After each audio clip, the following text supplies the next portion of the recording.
Don't panic, the scarred alpha whispered, pulling her trembling body against his chest. I'll protect you. Elara Ashwood didn't know the man who held her in the shadows of that black carriage was Varric Blackthorn, the alpha whose name made warriors cross themselves and mothers lock their doors at night. She only knew that Matthias Crane, the merchant lord she was being sold to like livestock, was outside that rain-streaked window with his lantern raised, hunting her like prey.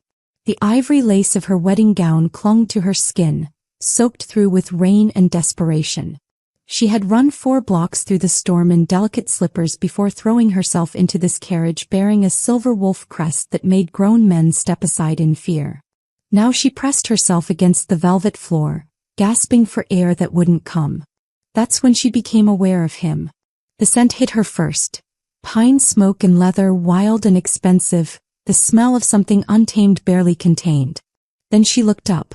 Sharp features carved from stone, 3 parallel scars cutting from temple to jaw like claw marks, eyes the color of winter frost that watched her with an intensity that froze the blood in her veins. He sat perfectly still, but she could feel the violence coiled beneath his skin, a predator deciding whether she was worth the trouble. Hello friends. Before we journey deeper into Elara's story, I invite you to subscribe and share in the comments where you're listening from. Your presence here matters. Now let's continue. A shadow fell across the carriage window. Matthias. His face pressed against the glass, breath fogging the surface, lantern swinging in his hand. He began tapping. Slow. Deliberate. Each tap like a death knell. Elara, my darling bride. His voice came muffled but clear through the glass, oil slick and poisonous. Come out now. Be reasonable. We have guests waiting at the cathedral. She whimpered, pressing herself smaller, waiting for the scarred stranger to throw her out to save himself the trouble. Men always chose the path of least resistance. Men always. Instead, Varric Blackthorn leaned forward. His gloved hand settled on her shoulder, surprisingly gentle for someone whose reputation was built on brutality. She flinched, but he didn't pull away. He will not touch you, Varric said, his voice low and absolute as a death sentence. His eyes never left Matthias's face at the window. I'll protect you. He rapped his knuckles twice against the carriage roof. The horses lurched forward. The carriage rolled past Matthias Crane's furious, disbelieving face, leaving him standing in the rain with his lantern and his rage. As the vehicle gathered speed through the storm-dark streets toward the northern edge of the city, toward Blackthorn Hall and whatever fate awaited her there, Elara couldn't silence one burning question. Why had his carriage been parked so perfectly, so conveniently, right outside the cathedral where she was meant to wed a monster? The morning of her wedding, Elara had woken to the sound of her mother weeping. It wasn't the gentle tears of a mother sending her daughter toward happiness. This was the broken, choking grief of a woman who had traded her child's life to preserve her own comfort. The sound echoed through the Ashwood Manor's halls like a ghost mourning itself. The estate had been dying for years. Her father's gambling debts, the failed investments, the mortgage payments that piled up like accusations on his desk. The servants let go one by one until only the most loyal remained, working for promises instead of coin. Then Matthias Crane had appeared like a carrion bird circling a dying animal. He offered to erase every debt, restore the Ashwood name, return them to society's good graces. All he wanted in exchange was Elara. She had met him exactly twice before her father signed the betrothal contract. The first time, Matthias had examined her the way merchants examined horses at market. He'd asked her to turn, to smile, to walk across the room.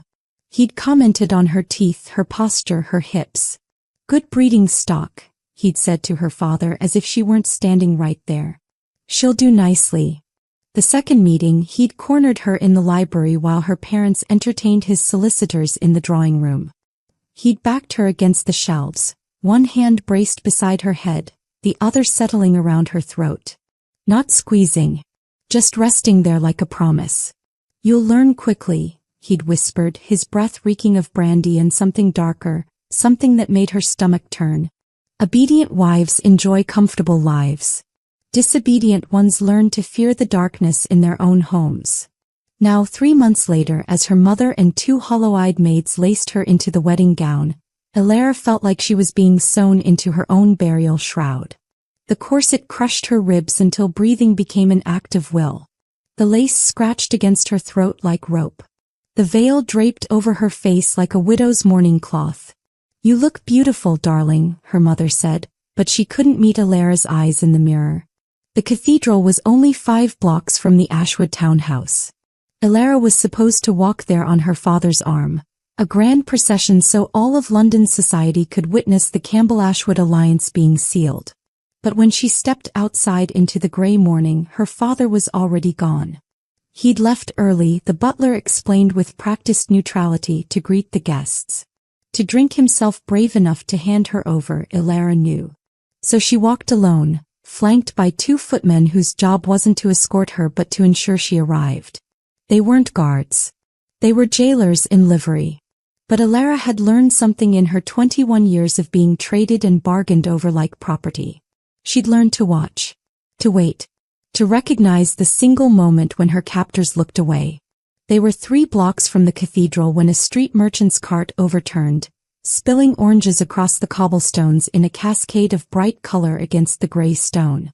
Both footmen turned to look at the commotion. 3 seconds. That's all she had. Elara ran. The wedding slippers were useless on wet stone. Her gown tangled around her legs like grasping hands. She tore the veil from her face and let it fly away into the rain like a ghost taking flight. Behind her she heard shouting. The footmen had noticed. They would catch her within minutes. She turned down an alley, lungs burning, vision blurring with rain and tears. She had no destination, no plan beyond the desperate animal instinct to escape. She would rather die in the gutter than let Matthias Crane claim ownership of her body and soul. That's when she saw it.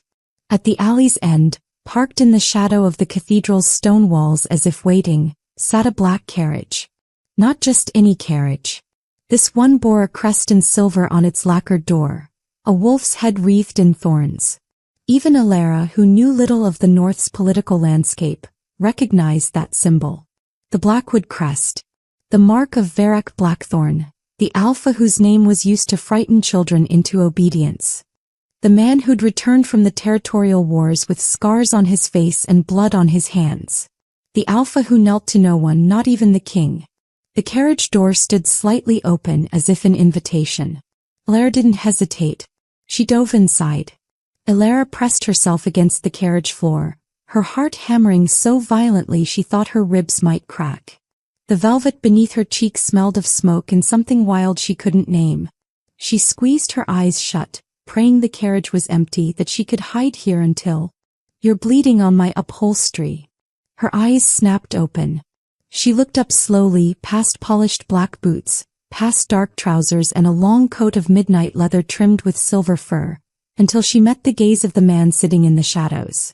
Varrock Blackthorn didn't look surprised to find a woman in a wedding dress collapsed on his carriage floor. He looked mildly inconvenienced, the way a wolf might regard a rabbit that had foolishly stumbled into its den. The scars were worse up close. 3 jagged lines carved through his left cheek, angry and red against pale skin, disappearing into the dark scruff of his jaw. But it was his eyes that stopped her breath, winter blue, sharp as ice, and fixed on her with an intensity that made her feel simultaneously seen and dissected. Elara's voice broke. Please don't send me back. To Matthias Crane? Something flickered in Varrock's expression, too quick to read. Why would I do that? Because he'll pay you. Because everyone has a price. Because you're the Ashwood girl. It wasn't a question. His voice was rough, like gravel smoothed by centuries of rain. The one being sold to settle your father's debts. She nodded, unable to form words. Varrock leaned back, studying her with those wolf-cold eyes. The carriage swayed as they took a corner too fast, and Elara grabbed the seat to keep from sliding. Through the rain-streaked window, she glimpsed the city falling away, replaced by dark forests and empty roads leading north. "Where are you taking me?" she whispered. "Blackthorn Hall." He said it as if the answer were obvious. "You can't stay in the city." Crane will have men searching every inn, every boarding house, every sewer if he must. Then let me go. I'll disappear. You misunderstand. Verek's eyes narrowed slightly. I'm not keeping you prisoner. I'm preventing you from making a fatal mistake. Elara pushed herself up to sitting, though her legs felt like water. You don't know me. Why would you help me? For a long moment he said nothing. The only sounds were the horse's hooves on stone and rain hammering the carriage roof. Then, so quietly she almost missed it, don't I? Before she could ask what he meant, the carriage slowed. Through the window, Elara saw iron gates wreathed with thorny vines opening onto a long drive.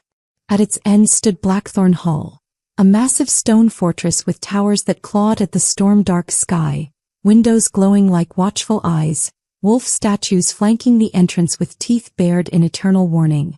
Welcome home, Elara. The way he said her name, familiar, possessive, almost tender, sent ice down her spine.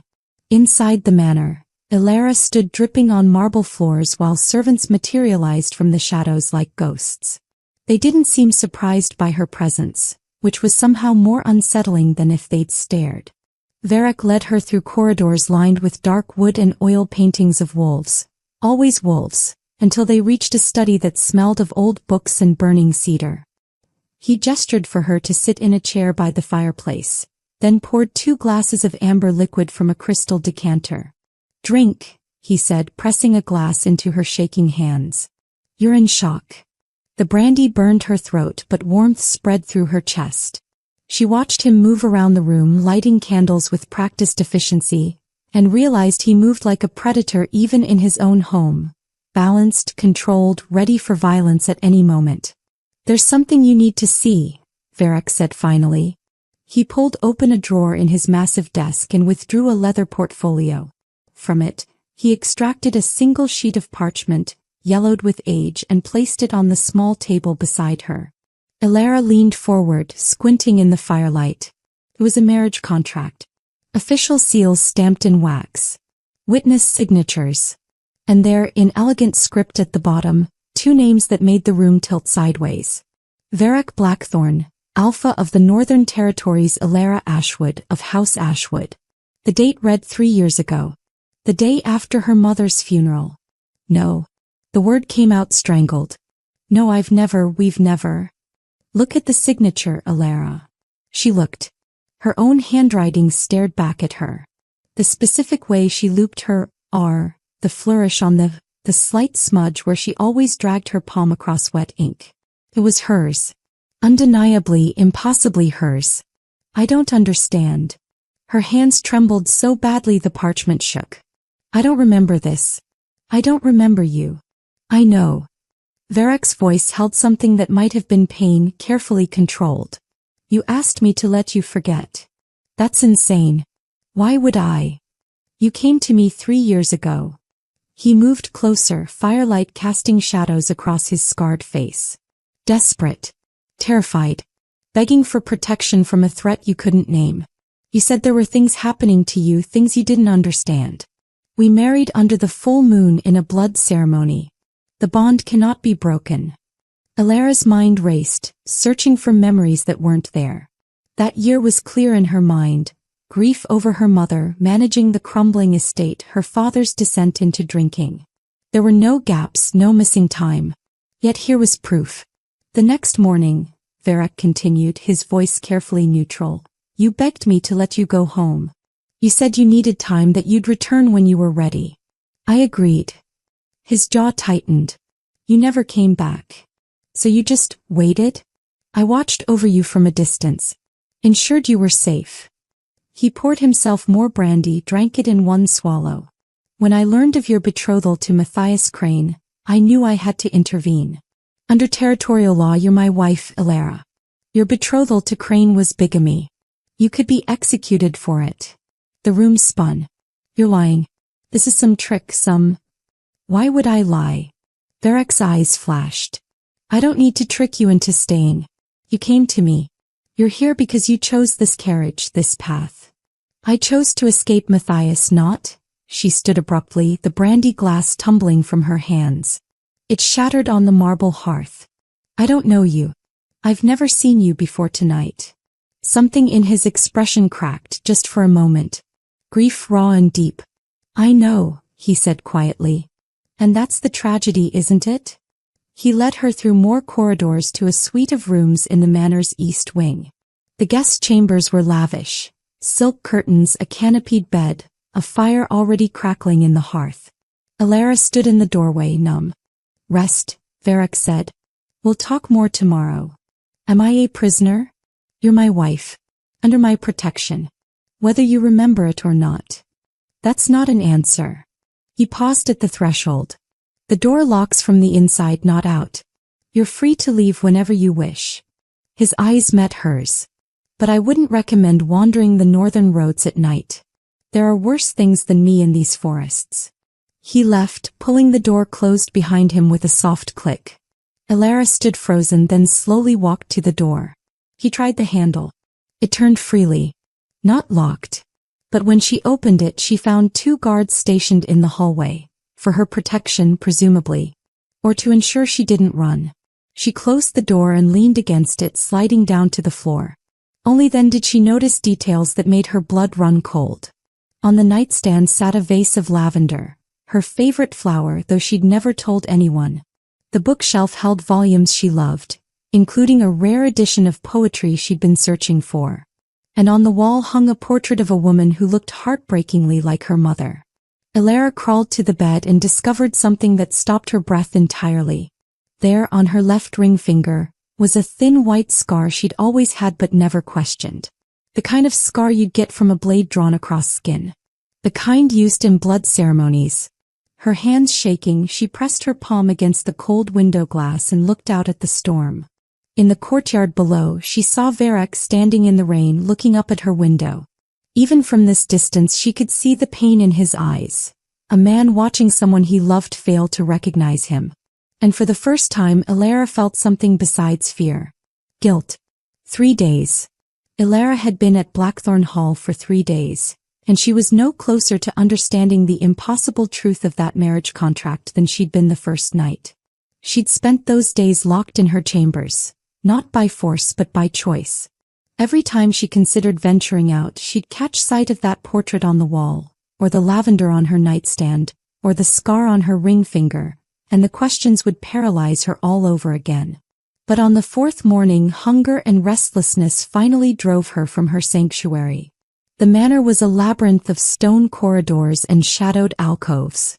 Servants moved like ghosts through the halls, nodding respectfully when they passed her but never speaking unless spoken to.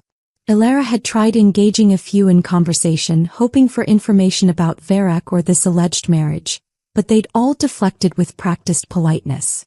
She'd been avoiding Varric himself. Twice she'd heard his voice echoing from other rooms and had turned down different corridors to escape. She wasn't ready to face those winter blue eyes and the accusations they held, not accusations of wrongdoing but something worse.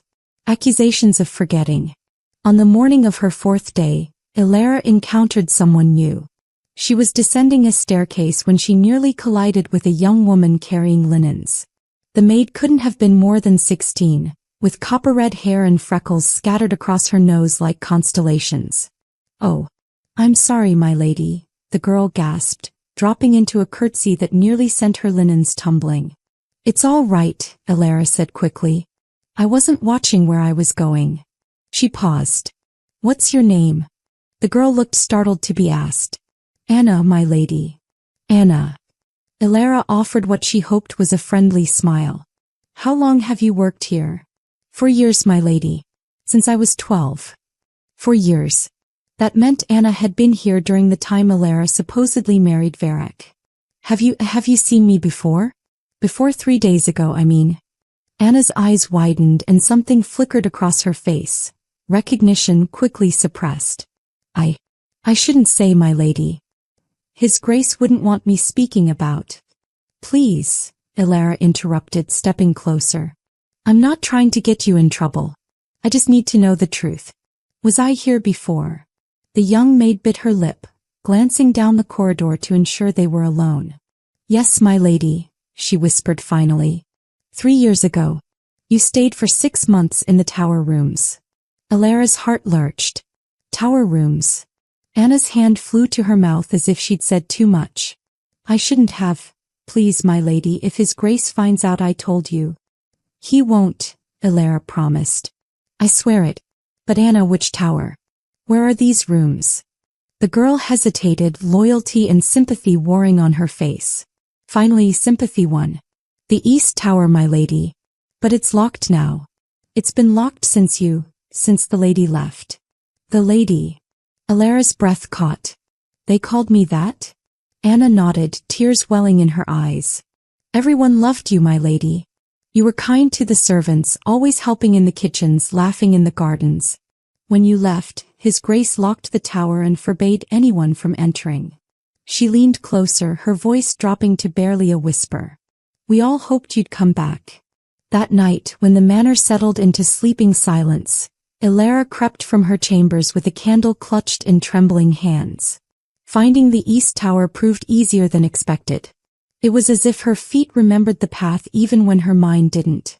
Through the portrait gallery, down a narrow servant's passage, behind a tapestry depicting wolves hunting under a full moon. There. A wooden door reinforced with iron bands, a heavy lock securing it shut. Elara's heart sank. She should have known it wouldn't be. Wait. Beside the door stood a stone statue of a wolf, its mouth open in a silent howl. On instinct she couldn't explain, Elara reached into the sculpted maw. Her fingers brushed cold metal. A key. Her hands shook as she fitted it into the lock. The mechanism turned with a groan of protest, and the door swung open to reveal a spiral staircase climbing up into darkness. Elara began to climb. The stairs seemed endless, winding up and up until her thighs burned and her breathing came in gasps. Finally, she reached another door at the top. This one was unlocked. The room beyond stole her breath. It was circular, with windows overlooking the northern forests, now silver under moonlight. Dust motes danced in the air, disturbed by her entrance after 3 years of stillness. The furniture was covered in white cloths like shrouded ghosts, but everything else remained exactly as it must have been the day she'd left. Books stacked on a reading table. A shawl draped over a chair. Dried flowers in a vase, their colors faded to brown. And there, on a desk beneath the largest window, sat a stack of leather-bound journals. Elara approached them as if they might vanish if she moved too quickly. Her candle illuminated the cover of the topmost journal. No title, just a date embossed in gold.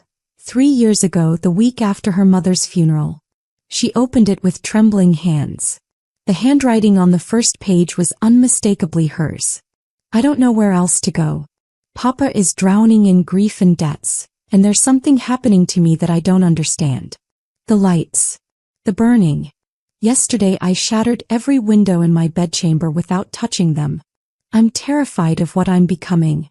But Mother told me once before she died, that if I was ever in danger, I should seek the Alpha of the North. She said he would understand. She said he owed her a debt.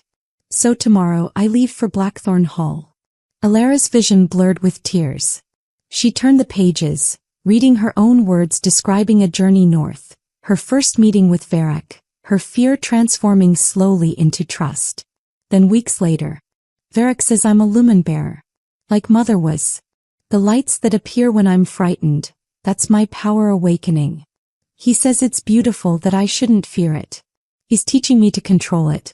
Today I created an orb of light in my palm and held it for a full minute without burning myself. He smiled at me. A real smile, not the careful ones he shows everyone else. I think I'm falling in love with him. Page after page chronicled her growing power, her deepening feelings, her happiness in this tower room away from the world's expectations. Then the entries grew darker. The dreams are getting worse. Shadows consuming everything. A voice calling my name, promising to finish what it started with Mother. Varric says it's Matthias Crane, a shadow weaver who murdered Mother to steal her power. He wants me to. There's a prophecy about lumen bearers and shadow weavers, about bindings and sacrifice. I'm so afraid. Elara's hands shook as she read the final entry, dated the night after her wedding to Varric. We married tonight under the full moon. Blood and vows and promises. I've never felt more complete, more whole, more myself than I did in his arms. But the prophecy terrifies me. 7 bindings. 7 moons. With each one, I lose more of myself until nothing remains but power. I can't do it. I can't become a vessel, can't lose who I am. Tomorrow I'm going to find the memory witch in the western woods.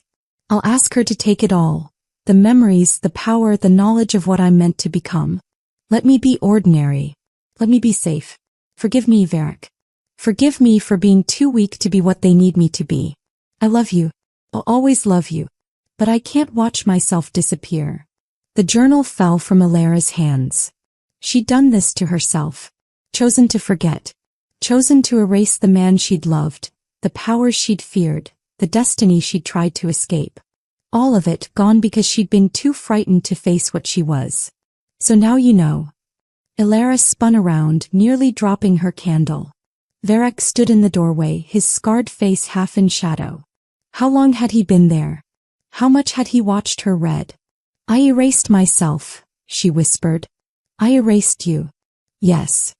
Why did you let me? His jaw tightened. Because you begged me to. Because you stood in this very room with tears streaming down your face and said you'd rather forget me than lose yourself to the prophecy. What was I supposed to do? Force you to stay? Force you to become something you feared? You could have stopped me. Hidden the witch's location. Locked me in. You weren't my prisoner, Ilara. You were my wife. My partner. His voice cracked slightly.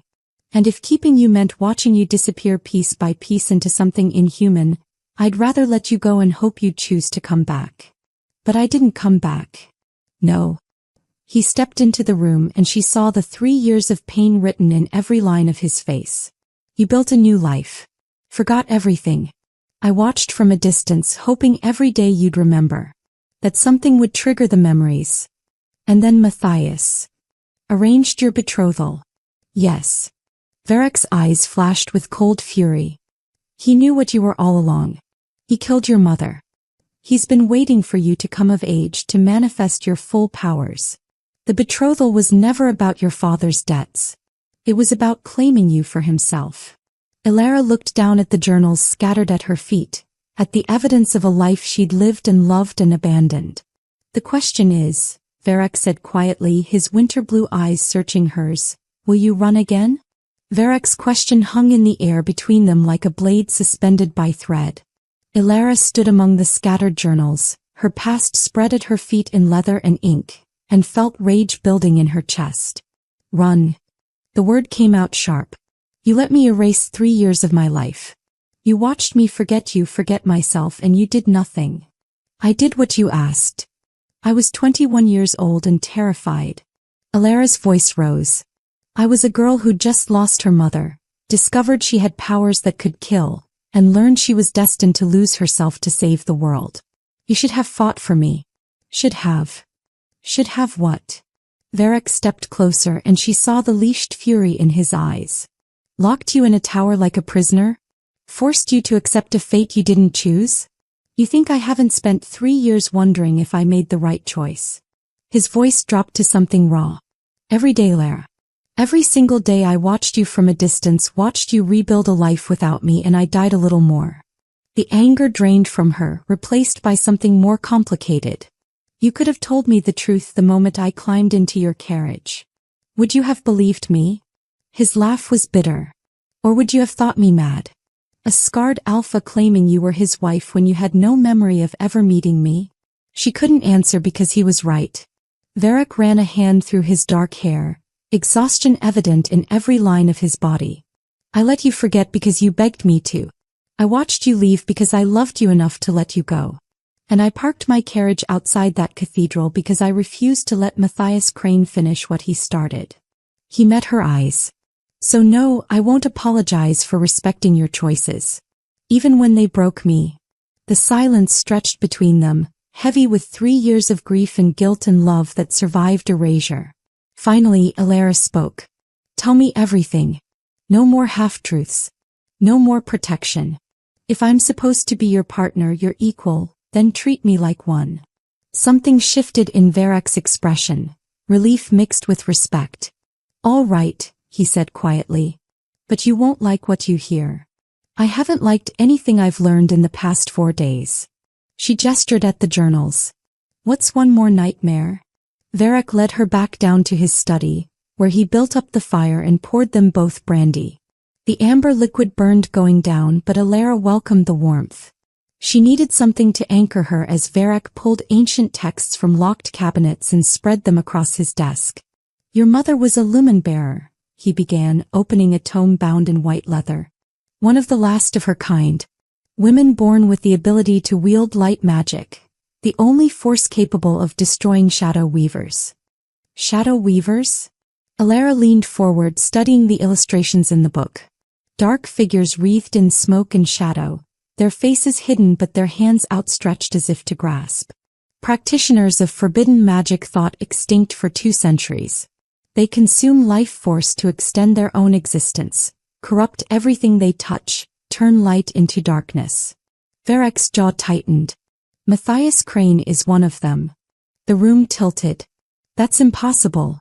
He's a merchant lord, He's a monster who's been alive for over 300 years. Varric pulled out another book, this one filled with newspaper clippings and handwritten notes. He changes identities every few decades. Different names, different cities, always emerging with unexplained wealth and leaving behind a trail of dead women. Elara's hands shook as she looked through the evidence. Drawings of men who could have been Matthias's twins, dating back centuries. Marriage records. Death certificates. Always the same pattern. Wealthy man marries young woman, she dies within a year, he disappears with her fortune. 3 years ago, Varric continued, his voice hardening, Matthias murdered your mother. No.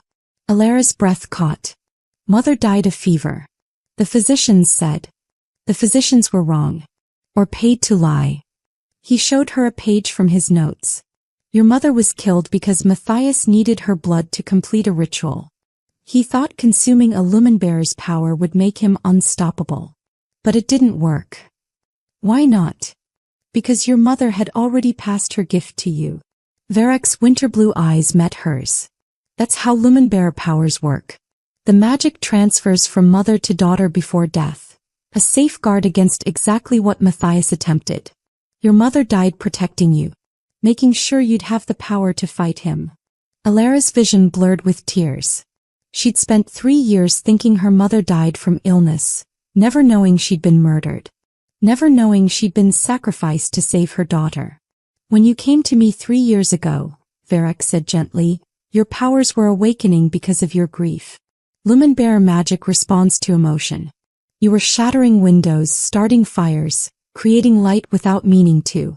You knew something was wrong but not what. Your mother's last words to you were to seek me out if you were ever in danger. Because she knew you, Elara realized. The journal mentioned you owed her a debt. She saved my pack when I was young. Shadow weavers attacked us during the territorial wars. I was the only survivor. Your mother found me, used her light magic to destroy the creatures hunting me. I swore I'd protect her daughter if she ever needed it.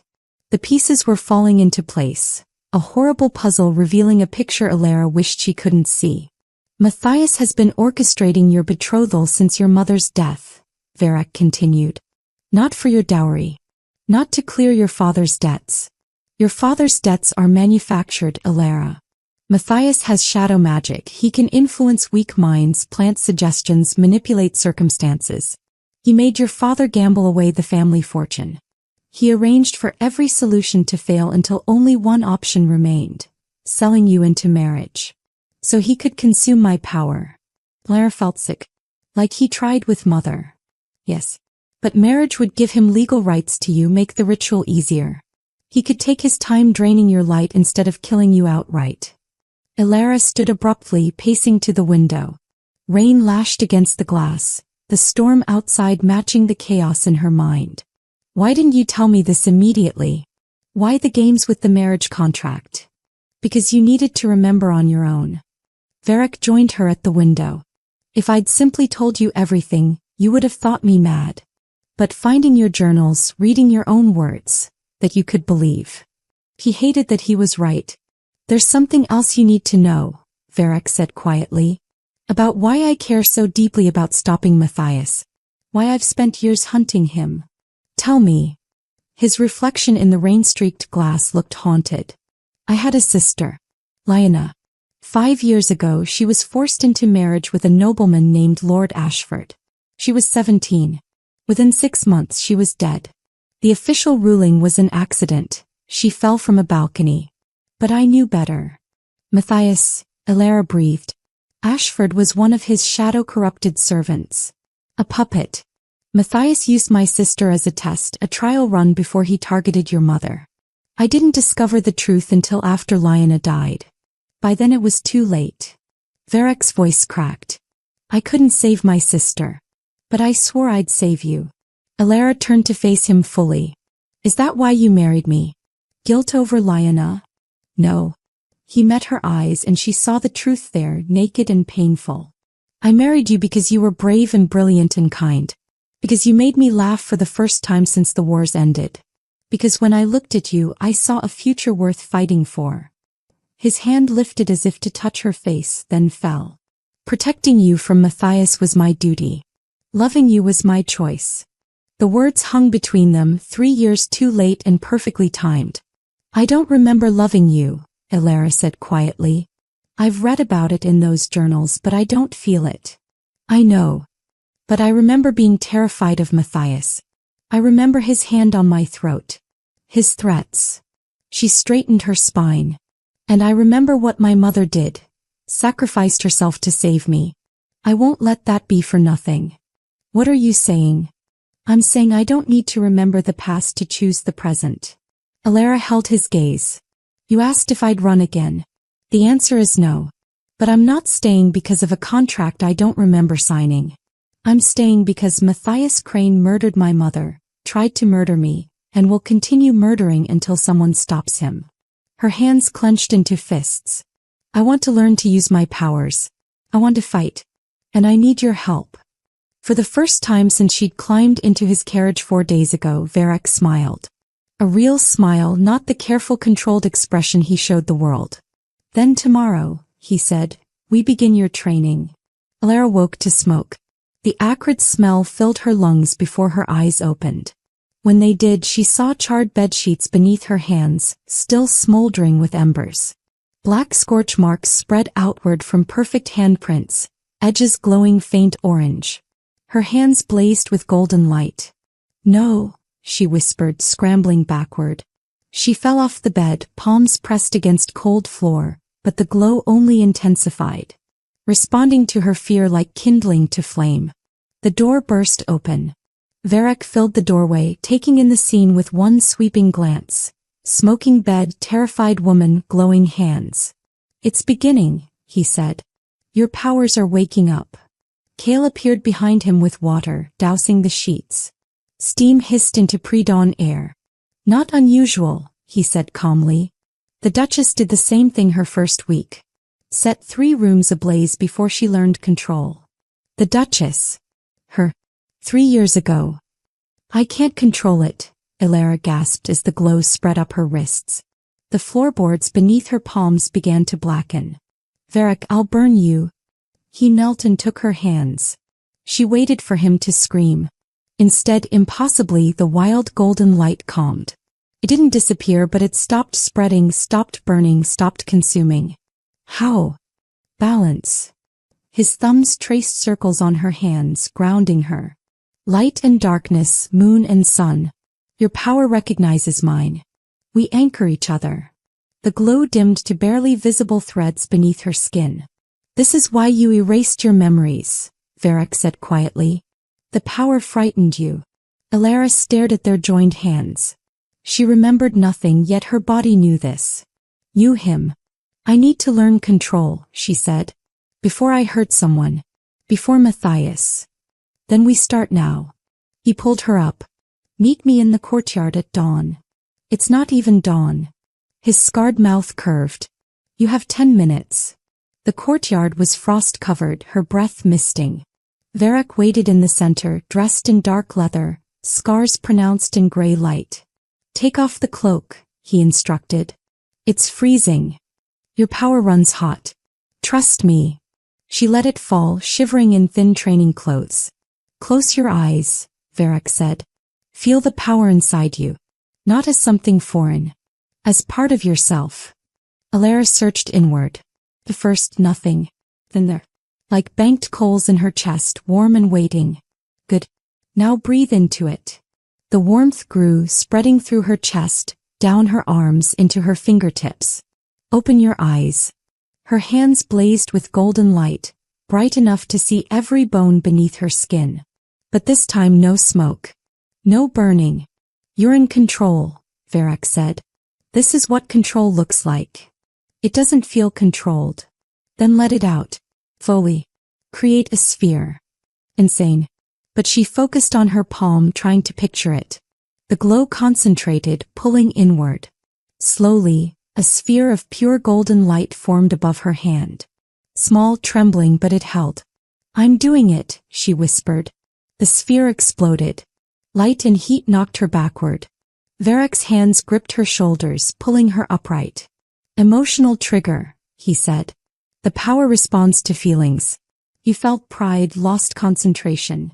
Elara wanted to argue, but she remembered her mother. Lyanna. Every woman Matthias had destroyed. Again, she said. They trained for hours. By sunrise she could hold the sphere for a full minute. By mid-morning she could move it between her hands. By noon, exhausted and aching, she could extinguish and reignite it at will. And with each victory memories surfaced. Training here 3 years ago. Laughing when she'd set Varric's coat on fire. The patient way he'd coached her. Falling in love with him. The realization hit mid-sphere. She looked up at Varric, demonstrating the breathing technique for the 10th time without complaint, and saw not just the feared alpha. She saw the man who'd let her go when she begged. Who'd watched over her for 3 years. Who'd whispered, I'll protect you. The sphere flared brighter. Careful, Varric warned, but his eyes held something warmer than instruction. He moved closer. His hand lifted to guide her wrist, but the touch felt like more than teaching. Alarm bells shattered the moment. Varric transformed instantly. The patient teacher vanished, replaced by warrior alpha. Get inside. Kill. Report. Shadow corrupted, your grace. At least 20. They've breached the walls. Elara saw them, dark forms scrambling over stone like spiders, wreathed in shadow. Moving wrong, too fast, limbs bending impossibly. Safe room, Varric barked, his body rippling. Bones cracked and reformed, skin sprouting silver fur. Within seconds, a massive wolf creature towered over her, all claws and fangs. The beast snarled once, then bounded toward battle. Guards shouted. Steel clashed. Something screamed. 2 maids grabbed Elara's arms. This way, my lady. But she stood frozen, watching through a window as Varric's beast form tore through the creatures. Black ichor sprayed. Bodies disintegrated to smoke. Then one broke away. It flowed through a shattered window, liquid darkness, heading straight for their corridor. Run, a maid shrieked. They fled. The creature pursued, clicking and skittering. The safe room was 3 corridors away. They'd never make it. The maid stumbled. Shadow tendrils reached. Elara turned and thrust her hands forward. Golden light exploded from her palms. The creature shrieked, disintegrating from the inside out. Shadows peeled away in smoking ribbons, revealing something twisted underneath before that too crumbled to ash. Then she felt it die. The psychic echo hit her like a fist. Elara collapsed, retching as phantom agony raced through her. She'd killed it. Felt it scream inside her mind. 3 more shapes moved in the shadows. Elara raised her hands. Golden light blazed. The creatures screamed and burned. She felt each death like hammer blows, but she didn't stop. Couldn't stop. Until all 3 lay as smoking ash. Silence rang in her ears. Elara knelt amid the ashes, shaking while burning her throat. Elara. Varric stood at the corridor's end, human again, blood and ichor splattered across torn clothes. He crossed to her and pulled her against his chest. I killed them, she whispered. I felt them die. All of them. I know. His arms tightened. This is the price every lumen bearer pays. You don't just destroy shadow corruption. You feel it end. How do you live with it? By remembering death was mercy, not murder. That you saved lives today. He pulled back to look at her face. Are you hurt? No. Physically fine. Emotionally shattered. Cale approached. Your Grace. We interrogated one before it died. Matthias Crane knows she's here. And he's not coming with soldiers next time. Varric's arms tightened. What is he coming with? Cale's voice dropped to a whisper. The convergence. He's going to force the prophecy. 3 nights from now on the full moon. The War Council convened in Blackwood Hall's Great Hall as dawn broke over the Northern Territories. Ilara sat at the massive oak table, still wearing yesterday's blood-stained training clothes, her hands wrapped around a cup of tea she couldn't bring herself to drink. The warmth felt wrong against her palms, reminded her too much of the golden light, of the deaths she'd felt like echoes in her bones. Varric stood at the head of the table, transformed back into the commanding alpha his reputation promised. Dark circles shadowed his eyes. He hadn't slept. Neither had she. Cale spread maps across the table, marking positions with small carved wolves. The cathedral is here at the edge of the old forest. 3 nights gives us time to fortify, position archers, set traps. It won't matter. The voice came from the doorway. An elderly woman entered, bent with age but moving with surprising grace. Her eyes were milky white, blind, yet she walked unerringly to an empty chair and sat. She wore layers of tattered shawls, her gnarled fingers heavy with silver rings. The memory witch, Varric said quietly to Ilara. The one who took your memories 3 years ago. The witch's sightless eyes turned toward Ilara with unnerving precision. I warned you then, child. Forgetting doesn't unmake destiny. It only delays the reckoning. Why are you here? Ilara managed. Because the prophecy is coming due. And you need to understand what you're truly facing. The witch gestured and Cale produced an ancient book from a locked chest, its cover bound in white leather that might once have been beautiful but now looked aged and cracked. Varric opened it carefully, turning pages until he found what he sought. The prophecy of the last lumen bearer, he read aloud. When shadow rises and the moon turns blood red, the last lumen bearer must bind with the beast. One path leads to salvation, all darkness destroyed. The other path leads to oblivion, territories consumed by shadow. He paused, jaw tightening before continuing. But salvation demands a price. 7 bindings under 7 moons.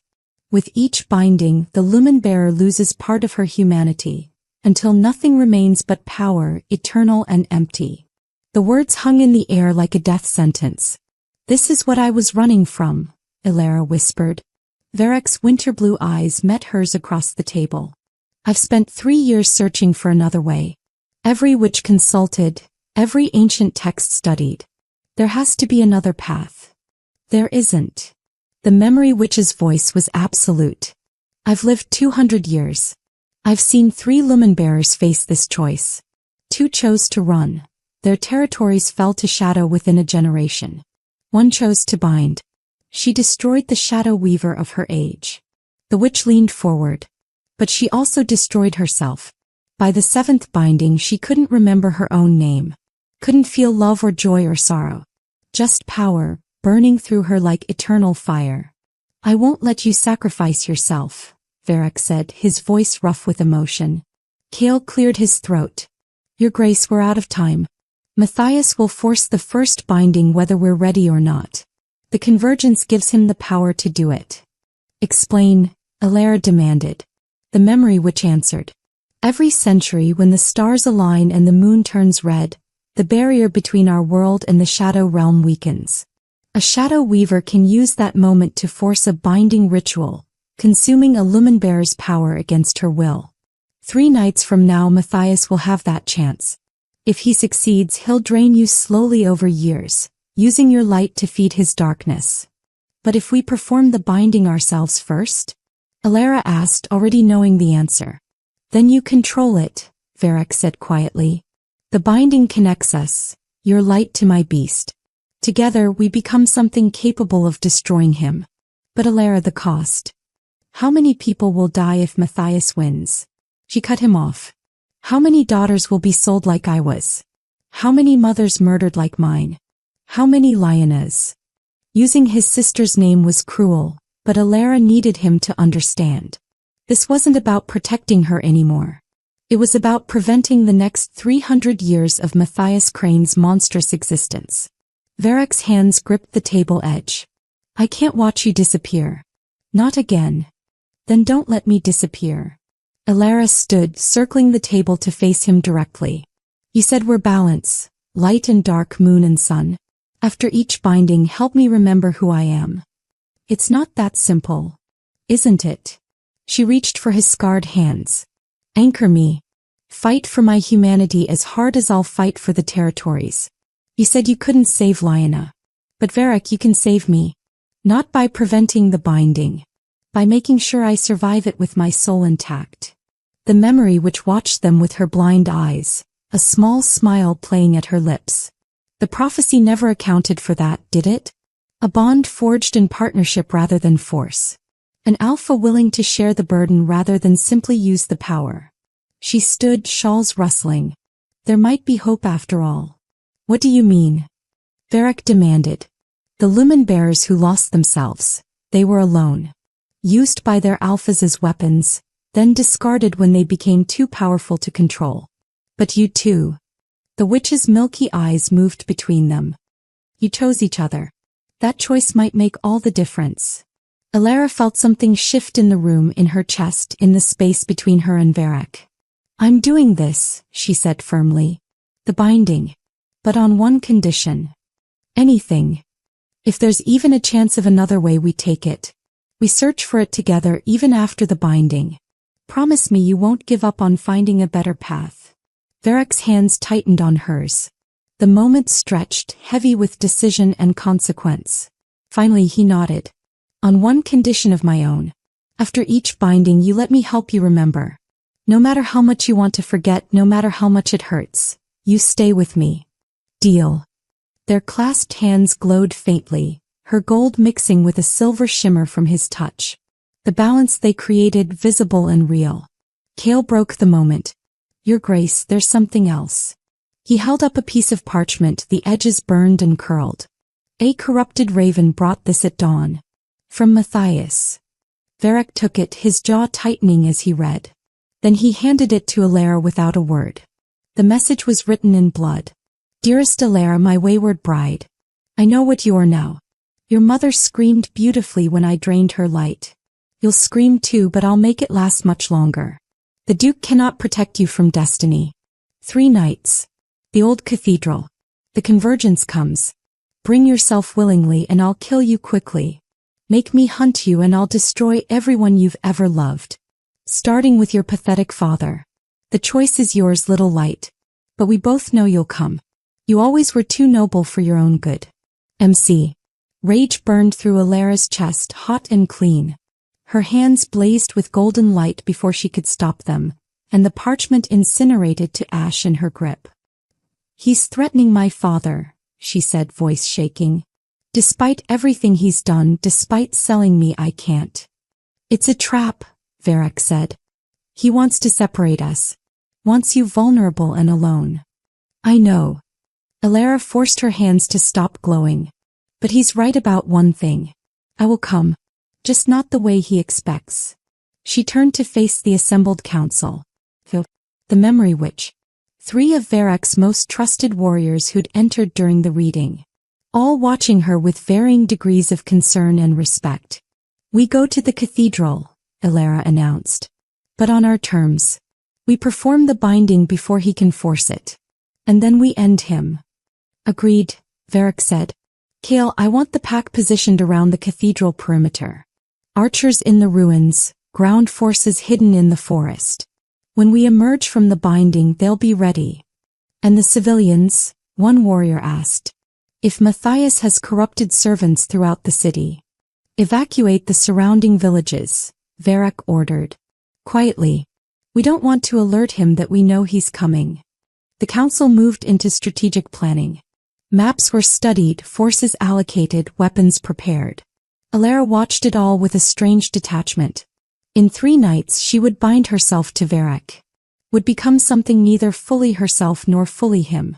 Would take the first step down a path that ended in either salvation or oblivion. The memory which touched her arm as the council dispersed. A word, child. They moved to a quiet corner of the hall. The witch's blind eyes seemed to see straight through Alara's skull into her terrified soul. You're afraid, the witch observed. Of course I'm afraid. Good. Fear will keep you human longer than any other emotion. The witch pulled something from her shawls. A small silver locket on a tarnished chain. This belonged to the last lumen bearer I knew. The one who chose to bind. After the 7th binding, when she could no longer remember her own face, she opened this locket every morning and stared at the portrait inside. Trying to recognize herself. Alara took the locket with trembling hands. Inside was a miniature painting of a woman with kind eyes and a gentle smile. She looked happy. Human. Did it work? Alara whispered. Did she remember? No. The witch's voice was gentle with old grief. But she tried. Every single day until the shadow returned and she had to fight again. That's all any of us can do, child. Try. That night, Alara stood at her window watching the moon, still white, not yet blood red. 2 more nights. Then everything would change. Behind her, Varek's reflection appeared in the glass. You don't have to do this, he said quietly. Alara turned to face him. He looked tired, vulnerable in a way she'd never seen before. The fierce alpha stripped down to just a man who'd already lost too much. Yes, I do. She held out her hand. But I won't do it alone. After a moment, Varek took it. His calloused palm fit perfectly against hers, and she felt the balance again, that sense of completion that came from their joined powers. Together, he agreed, his voice rough. Until the end. But Alara couldn't help wondering. Whose end? Matthias's? Or hers? The night of the full moon arrived wrapped in unnatural silence. No birds sang in the northern forests. No wind rustled the trees. Even the horses moved quietly as Varek's war party rode toward the old cathedral, as if nature itself held its breath for what was coming. Alara rode beside Varek, dressed in white. Not a wedding gown this time, but warrior's leathers dyed pale as moonlight. The memory which had insisted. The binding requires purity of intention, she'd said. White for new beginnings, even if those beginnings taste like endings. The cathedral rose from the forest like a rotted tooth. Once beautiful, now corrupted. Its stone blackened. Its stained glass windows shattered into jagged teeth. Its holy altar stained with centuries of Matthias's dark rituals. Shadow corruption crawled across its walls like living vines, pulsing with sick purple light. And there, at the cathedral's entrance, stood Matthias Crane. He looked different than Alara remembered. The merchant lord's carefully maintained appearance had cracked, revealing something ancient and terrible underneath. Shadow writhed beneath his skin like worms, his eyes glowed with unnatural light, and when he smiled, his teeth looked too sharp, too many. At his feet, chained to the defiled altar, knelt her father. Lord Thomas Ashwood looked like he'd aged a decade in the week since Alara fled her wedding. Broken. Weeping. But alive. Right on time, Matthias purred, his voice layered with echoes of every soul he'd consumed. I knew you wouldn't disappoint. Alara's hands blazed with golden light before she could stop them. Careful, darling. Matthias placed one hand on her father's shoulder and Lord Ashwood screamed. Shadow corruption spread from Matthias's touch like poison. One wrong move and I turn him into one of my creatures. Imagine, your own father hunting you through the forests, mindless and hungry. Let him go, Alara demanded, dismounting. Your quarrel is with me. Oh, I'll let him go. Eventually. After I've drained every drop of your light and used your empty husk to birth a new age of shadow across these pathetic territories. Around the cathedral, Alara sensed Varek's forces moving into position.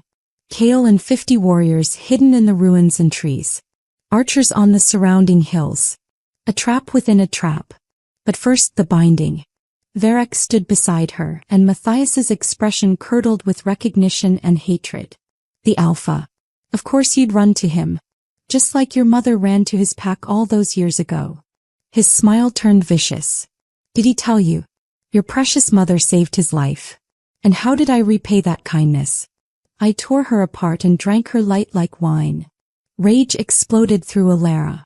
Golden light erupted from her hands, a beam of pure radiance aimed straight at Matthias's heart. He laughed and raised his own hand. Shadow met light in a clash that shook the cathedral's foundations. The beam split around him, scorching the stone walls but leaving him untouched. You're not strong enough, little lumen bearer. Not yet. But don't worry. His eyes glowed brighter. I'll fix that. Matthias began his own ritual. Dark words in a language that hurt to hear spilled from his lips. Shadow chains materialized from nothing, whipping toward Elara like living serpents. They wrapped around her wrists, her throat, her chest, pulling her toward Matthias and his altar of corruption. Elara screamed, fighting against them, but they were made of darkness and nightmare. Her light burned against them but couldn't break through. She felt her power being drained, pulled into the chains, feeding Matthias's ritual. Elara! Varroc's roar shook the earth. He transformed mid-leap. Man became beast in a blur of silver fur and lethal grace. The massive wolf creature that was Varroc crashed into the shadow chains, tearing them with fangs and claws that glowed with their own pale radiance. The chains shattered. Elara fell to the stone floor, gasping. Now, Varroc's voice rumbled from the beast's throat, barely human. Do it now. Matthias laughed, beginning another incantation. More shadow creatures poured from the cathedral's depths, dozens of them, corrupted and hungry. Elara understood. They were out of time, out of options. She reached for Varroc with everything she had. Their hands met, human palm to massive paw, and the world exploded into light and shadow. Time stopped. Reality fractured. Elara felt herself pulled into Varroc's consciousness and him into hers. No barriers. No secrets. Just complete, terrifying fusion. She experienced his memories flooding through her like water breaking a dam. A child watching his pack slaughtered by shadow weavers, blood on snow, screaming for parents who would never answer. Years later, a kind woman with gentle hands pulling him from darkness. Elara's mother, glowing with golden light, destroying the monsters that hunted him. Growing up alone, building a reputation of fear to hide the grief. Meeting young Elara for the first time, terrified, grieving, blazing with uncontrolled power, and seeing the daughter of the woman who'd saved him. Teaching her to control her gifts. Watching her transform from frightened girl to powerful woman. The exact moment he realized he loved her. Their wedding under the full moon 3 years ago. Blood mingling, vows spoken, the perfect balance of light and dark. His heartbreak when she begged to forget. The agony of letting her go. 3 years of watching from shadows. Every birthday. Every moment of grief over her mother. Unable to approach, unable to comfort, dying inside. Parking his carriage outside her wedding, praying she'd run, knowing she would because he knew her soul better than his own. Varroc experienced her memories in return. Her mother's murder. The moment Matthias's hands closed around her throat, draining the light from her eyes. The terror of a 10-year-old girl watching from the doorway. Years of suppressing power she didn't understand, terrified of what she might become. Finding Varroc. Learning to trust. Learning to love. The joy of those 6 months. The growing fear as the prophecy's weight crushed down. The nightmare visions of losing herself piece by piece. The desperate decision to forget. The memory witch's ritual. Waking up empty but safe. 3 years of feeling incomplete and not knowing why. Running from Matthias. Finding Varroc's carriage. The strange sense of coming home to someone she'd never met. Their merged consciousness expanded, filling the cathedral with light that was neither pure gold nor silver shadow but both at once, woven together like silk and steel. Elara felt herself changing. Her body shifted, grew, transformed. Fur sprouted along her arms, not Varroc's silver but gold like captured sunlight. Her hands became claws that glowed with luminescence. Her senses sharpened until she could taste the shadow corruption in the air, smell Matthias's ancient evil, hear her father's racing heartbeat. Varroc changed too. His beast form took on aspects of her light. Golden patterns traced through his silver fur like veins of precious metal. His claws blazed. His eyes burned with combined power. They were no longer separate. No longer just Alpha and Lumen Bearer. They were something new. A fusion the prophecy had never imagined because it assumed the binding would be forced, violent, one-sided. This was chosen. Equal. The merged entity that was Elara and Varric turned to face Matthias. For the first time in 300 years the Shadow Weaver felt fear. Impossible, he whispered, shadow creatures frozen around him. The binding destroys the Lumen Bearer. The prophecy said. The prophecy, Elara's voice rang out, harmonized with Varric's deeper tone in perfect union, never accounted for love. They raised their joined hands. The light that erupted was blinding. It wasn't fire or lightning or any natural force. It was pure antithesis to shadow, the absolute negation of corruption. It swept through the cathedral like a wave, and everywhere it touched, shadow disintegrated. The corrupted creatures screamed as their darkness burned away. But instead of dying, they transformed. Shadow peeled from their forms like shed skin, revealing the people underneath, corrupted servants freed, restored to themselves for the first time in years or decades or centuries. Matthias raised his hands, summoning every scrap of power he'd stolen over 300 years. Shadow coalesced around him in a massive form, a giant made of darkness and despair, towering over the cathedral. Elara Varric met it head-on. The battle shook the earth. Shadow against light. Stolen power against chosen fusion. 300 years of evil against one moment of perfect balance. Matthias was ancient, powerful, cunning, but he'd never understood the difference between taking power and sharing it. The merged entity moved as one. Elara's strategic mind combined with Varric's warrior instincts. They flowed around Matthias's shadow strikes, countered his corruption with searing light, dismantled his defenses piece by piece. And slowly, terribly, Matthias Crane began to lose. You've won nothing, he screamed as his shadow form cracked and crumbled. 7 bindings still await. She'll be gone long before. Elara Varric's clawed hand closed around his throat. We'll face them together, they said in perfect harmony. The final burst of light was like a star going nova. It consumed Matthias's shadow form, burned through every stolen fragment of power, stripped away centuries of corruption until nothing remained but a withered old man, ancient beyond measure, finally caught by all the years he'd cheated. Impossible, he whispered one last time. Then he crumbled to dust. The shadow barrier around the cathedral shattered. Varric's pack rushed in, weapons ready, but the battle was over. Slowly the binding released. The merged consciousness separated. Elara felt herself pulled back into her own body, but she was changed. Silver streaks wound through her brown hair. Her eyes, when she caught her reflection in a shard of broken glass, held flecks of Varric's winter blue. Varric stood beside her, human again, with golden patterns traced across his skin like tattoos. They were still connected. She could feel his heartbeat as clearly as her own, sense his emotions like her own thoughts. But they were separate. Still themselves. You did it, Kale breathed, staring at them with awe. Elara's legs gave out. Varric caught her, lowering them both to the ground. She was shaking, exhausted, fundamentally altered. How do you feel? Varric asked, his voice rough with concern. Different, Elara managed. Like I'm more but also less? Some memories are fading already. I can feel it happening.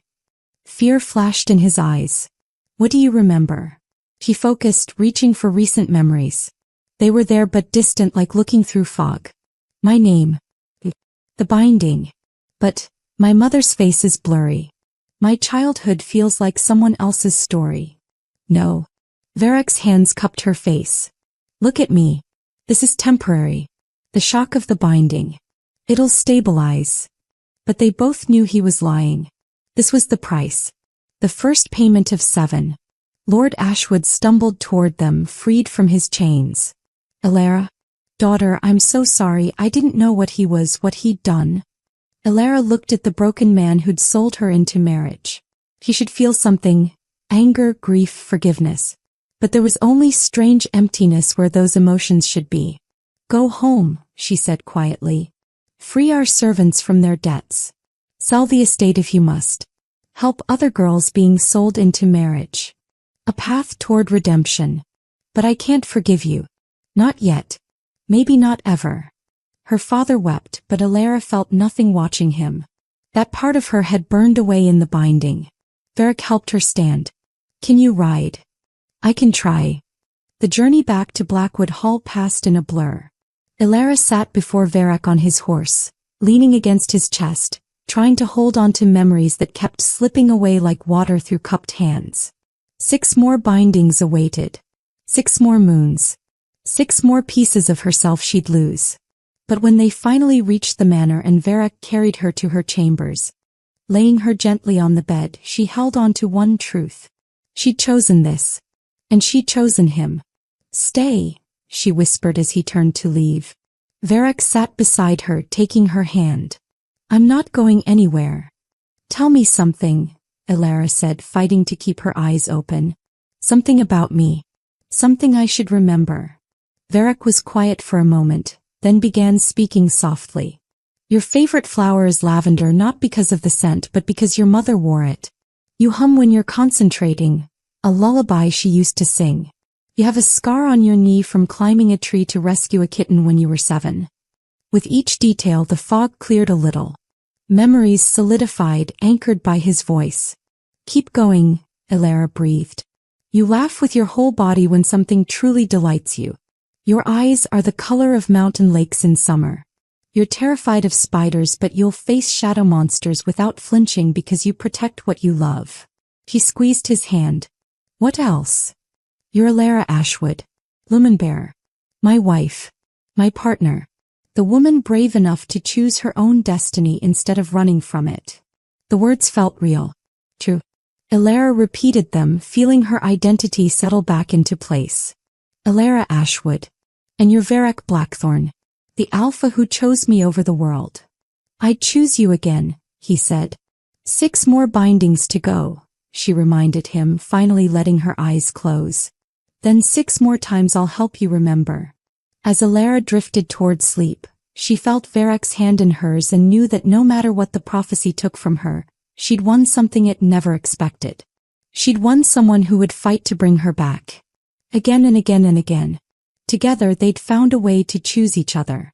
And that choice made all the difference.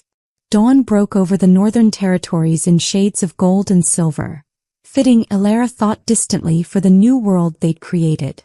She stood at her window, wrapped in one of Varric's cloaks because she'd forgotten which room held her own clothes. The thought should have frightened her. A week ago it would have. But now, after the binding, fear felt like a luxury she could no longer afford. Below, the courtyard bustled with activity. Varric's warriors moved through training drills. Servants carried supplies. Life continued, normal and mundane, while Elara tried to remember why any of it mattered. She knew it did matter. Intellectually, she understood that these people depended on her and Varric. That Matthias's death had freed the territories from centuries of shadow corruption. That she'd saved countless lives. But she couldn't feel it. The satisfaction, the pride, the relief. All the emotions that should have accompanied victory had burned away in the binding, leaving only ash. You're up early. Varric's voice. She turned to find him in the doorway, watching her with those winter blue eyes that now held flecks of her gold. He looked tired. He always looked tired these days, she realized. Had he slept at all since the cathedral? I couldn't sleep, Elara said. The words felt automatic, disconnected from any actual exhaustion she might feel. I kept trying to remember what my bedroom at the Ashwood Manor looked like. I know I lived there for 21 years, but I can't picture it. Pain flickered across Varric's face. He crossed to her and she let him pull her against his chest. His heartbeat was steady, familiar. She knew she loved him. The knowledge existed in her mind like a fact in a history book. But feeling it, actually feeling the warmth and tenderness that should accompany love, that had burned away too. It had blue curtains, Varric said quietly. You told me once. Blue like forget-me-nots because your mother chose them. Forget-me-nots, Elara repeated. The irony wasn't lost on her. She was forgetting everything, piece by piece, memory by memory. Did I like blue? You said it was calming. That when your father gambled away the household funds, you'd sit by your window with the blue curtains and pretend you were underwater where nothing could reach you. The image formed, hazy but present. Blue fabric. Sunlight filtered through. A younger version of herself, sad and trapped. The memory felt like it belonged to someone else, but at least it existed now. Thank you, Elara whispered. They stood like that, watching dawn paint the sky, and she wondered how many more mornings they'd have before she forgot how to be grateful. A knock at the door broke the moment. Kale entered, bowing slightly. Your Grace. My lady. We've had reports from the surrounding villages.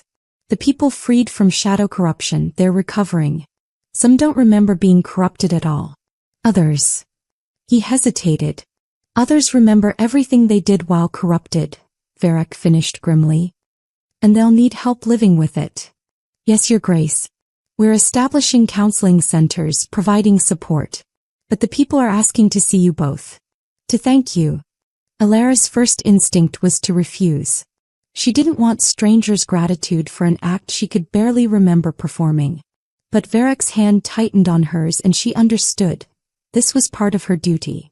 Part of being the lumen bearer. Even if she had to fake every emotion. We'll come, she said. The great hall had been converted into a reception area. Dozens of people waited. Men and women freed from corruption, families reunited, children who would grow up in a world without Matthias Crane's shadow hanging over them. They looked at Elara with reverence that made her skin crawl. Hero worship in eyes that had seen too much darkness.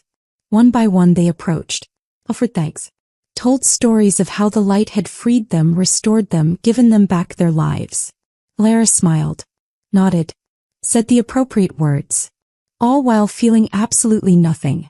A young woman approached, tears streaming down her face. My lady, I was corrupted for 5 years. 5 years of watching myself hurt people, unable to stop, unable to die. You freed me. You gave me back my life. How can I ever repay you? The answer should have been easy. You owe me nothing. But Elara couldn't find the words through the numbness. Varric's hand on her shoulder steadied her. Repay her by living well, he said gently. By choosing kindness when you could choose cruelty. By remembering that light exists because people like you refuse to let darkness win. The woman sobbed and bowed, backing away. 3 more hours of this. 3 more hours of accepting gratitude she couldn't feel for sacrifices she could barely recall. By the time the last person left, Elara was shaking with exhaustion. Not physical, the binding had made her stronger in body. But emotional exhaustion from pretending to be human when she felt increasingly hollow. You did well, Varric said as they returned to the private wing. I lied to them. Every smile, every word, lies. You gave them what they needed. That's not lying. That's kindness. Elara stopped walking, turning to face him in the empty corridor. What if I can't remember how to be kind? What if the next binding takes that too and the next until I'm just... She gestured helplessly at herself. Power in a meat suit, destroying shadow but destroying myself in the process? Then I'll remind you. Varric cupped her face in his scarred hands. Every day. Every hour if necessary. I'll tell you who you are until you believe it again. 6 more bindings, Varric. The memory which said by the 7th, the last lumen bearer couldn't even recognize her own face. You're not her. His voice was fierce. You have something she didn't. What? Me. A bond that's chosen, not forced. That has to count for something. Elara wanted to believe him. Wanted to feel hope. But hope, like so many other emotions, had become an abstract concept rather than a lived experience. Still, she had facts even without feelings. Fact. Varric was her husband. Fact. He'd proven himself trustworthy. Fact. The binding connected them in ways that transcended memory or emotion. Teach me, she said, how to be myself again. So he did. For the next 2 weeks, Varric became her guide to her own identity. Every morning he'd sit with her by the fire and tell her stories. Your mother's name was Meredith. She had a birthmark shaped like a crescent moon on her left wrist. She taught you to read before you could walk, and you read everything: poetry, history, philosophy. Your favorite poet is Mary Shelley, and you used to recite Mutability when you were anxious. Elara listened, absorbing the information like a student studying for examination. Some details resonated, triggered half-memories. Others felt foreign, facts about a stranger. You're afraid of spiders, Varric continued another day. Terrified. But you'll face shadow monsters without flinching. You once told me it's because you can fight monsters but you can't negotiate with spiders. That made her laugh. A rusty and used sound, but genuine. That does sound like something I'd say. Because it is. You said it 3 years ago while we were clearing the tower room of cobwebs. He smiled, and she saw the relief in his eyes. Relief that she could still laugh. Slowly, painstakingly, Elara reconstructed her identity from Varric's memories. She learned her favorite foods, her childhood fears, her mother's favorite songs. She practiced being the person these stories described until the performance started to feel almost natural. But she knew it was still performance. Still going through motions rather than feeling genuine emotion. 1 month after the first binding, the memory which visited again. She found Elara in the tower room, surrounded by journals from 3 years ago, trying to recognize the handwriting as her own. How much have you lost? The witch asked without preamble. Most emotions. Many memories, especially from childhood. My sense of taste is dulled. Everything tastes like ash. Elara set down the journal. I can still think clearly. Still make decisions.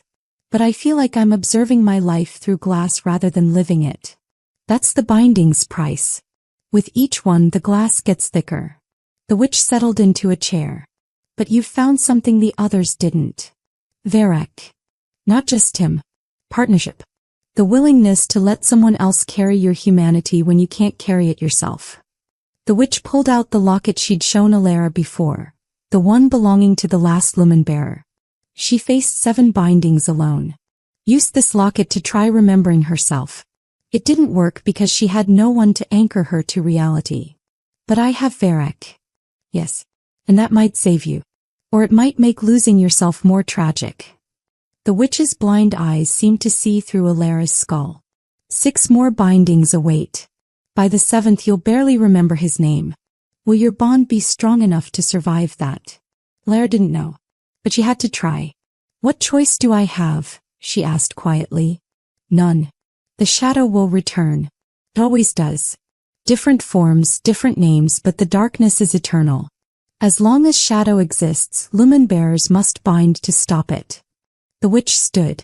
But perhaps this time the story ends differently. Perhaps love is stronger than prophecy. After she left, Elara sat alone with the journals and the locket. She opened it, looking at the portrait of the woman who'd lost herself to power. Then she pulled out a small mirror and looked at her own reflection. Silver streaks wound through her brown hair. Golden flecks shone in her eyes. Her face looked harder, sharper, like emotion had been carved away, leaving only essential features. He was changing. Becoming something other than human. But when she looked closely, she could still see Elara Ashwood underneath. Still see the frightened girl who'd run from her wedding, the determined woman who'd chosen to fight, the partner who'd bound herself to Varric. Remember me, she whispered to her reflection. Please, remember me. That evening, Varric found her standing on the manor balcony, watching the sun set over the northern territories. 6 more full moons will come, Elara said without turning. 6 more bindings necessary to seal the darkness permanently. Each will cost more of my humanity. I know. Varric stood beside her. By the 7th binding I might not know you. Might not know myself. I know that too. So why are you still here? She finally looked at him. Why not leave while I can still remember you fondly? Why stay to watch me disappear? Varric was quiet for a long moment. Then, because the prophecy was wrong about one thing. It assumed the binding would destroy the lumen bearer completely. That nothing would remain but power. Isn't that what's happening? No. He took her hand. Because I'm witnessing you. Every day I see who you are and reflect it back. When you forget kindness, I'll show you kindness until you remember. When you forget love, I'll love you until you feel it again. The prophecy didn't account for that. Someone choosing to be the mirror that shows you yourself when you can't find your own reflection. Elara felt something crack in her chest. Not emotion returning, not quite. But the possibility of emotion. The memory of what feeling had been like. I'll protect you, Varric said, the words he'd first spoken to her in his carriage. But now they meant something different. And I'll protect you, Elara replied. From the darkness. From the prophecy. From forgetting who we are. They stood together as the sun painted the sky in gold and silver, their colors woven together like their bond. Ready? Elara asked. Ready for the next binding, the next sacrifice, the next piece of herself she'd have to surrender. Together, Varric answered. Until the end. But standing there with his hand in hers, Elara realized something the prophecy had never considered. The end didn't have to mean oblivion. Not if they chose each other every day. Not if they made remembering each other the most powerful magic of all. 6 more moons.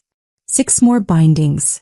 6 more chances to prove that partnership was stronger than prophecy, that chosen love could survive even the loss of memory, that being witnessed and remembered by another person could anchor identity when everything else burned away.